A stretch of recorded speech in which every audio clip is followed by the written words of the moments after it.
What's up, everybody? Good afternoon. We are just cruising into the PM hours here on day 4 of Free Agency Frenzy Week, the second day of actual NFL free agency.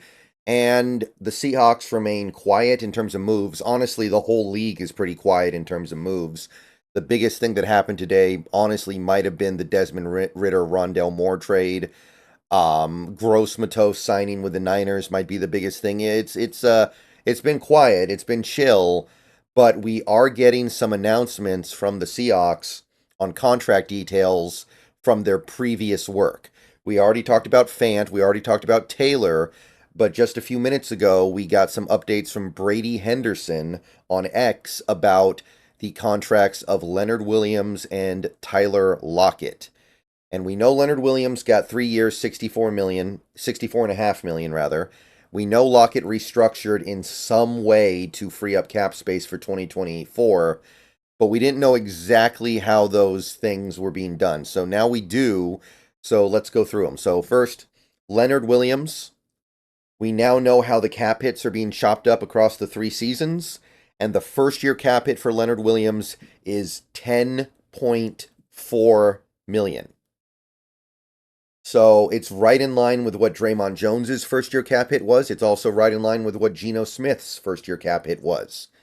So those 3 year deals structured somewhat similarly. All three are pretty heavily backloaded.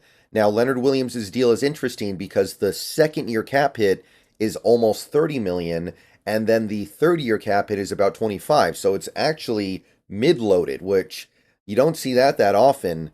But that's kind of interesting. So it goes 10.4, approximately 30, approximately 25. So that structure might allow for us to keep Leonard Williams through the entire length of the contract, which would be cool. I do think that he will age fairly decently as a player, and we might be in a situation going into the 2026 season where paying 25 million for Leonard Williams is actually pretty workable. But the only thing we really care about right now, because it's the only thing that is firm, is that Leonard Williams' first year cap hit is 10.4. So take that off of the remaining cap space and drive forward. So there's that. That's I'm gonna say that's pretty good news. It's right in line with what I was anticipating, even when I thought the contract was going to be a little bit less. So that first year cap hit remains in that same ballpark. Now, the other update we got concerned Tyler Lockett and his restructure. So this one was a little bit harder to figure out because Lockett has been restructured a couple times already on his contract. So therefore, you have to account for previous bonuses that a lot of people are not looking at. So, in the case of Tyler Lockett, his restructure, according to a couple different people I've seen on X now trying to calculate it, combined with the information we got from Brady Henderson, basically goes like 18.5 million in 2024 and then just over 30 million in 2025, with it being widely assumed that he won't see most of that 2025 money because he'll be released or he will retire.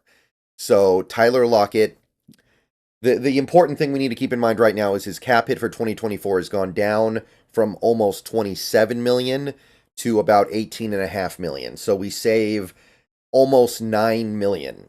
We save somewhere around 8.5 if you want to be more precise.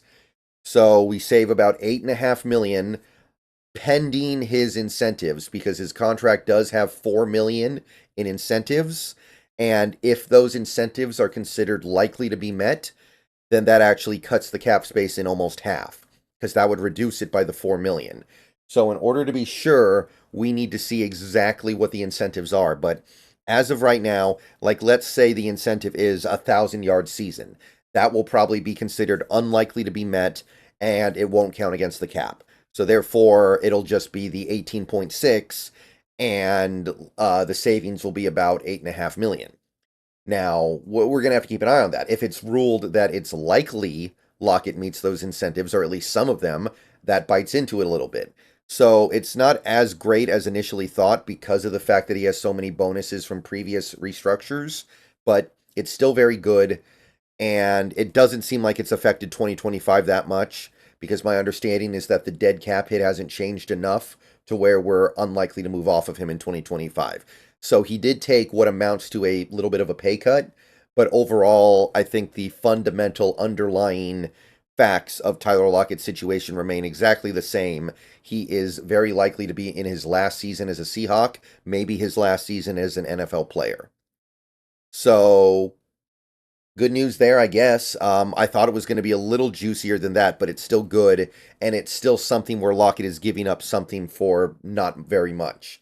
He's taking less money over the next couple years, bottom line. And the only reason why the cap hit isn't overall radically changed is because of previous restructures that he's been put through, which, hey, that's on the team. That's because the team decided to do stuff. So he is leaving money on the table for this. So shout out to him. And I think that's really all we have as of right now. Still waiting for Noah Fant details. Still waiting for precise George Fant details. Still waiting for some stuff in that regard. But my understanding is that that's the long and short of it. So more information is always good. So see you guys later. Go Hawks. I'll be going off stream in the next half hour or so here. Got some stuff I got to do. And when I get back at about 1:30, we'll see what's up. But we're slowly but surely starting to get more information. All right. Check you guys later.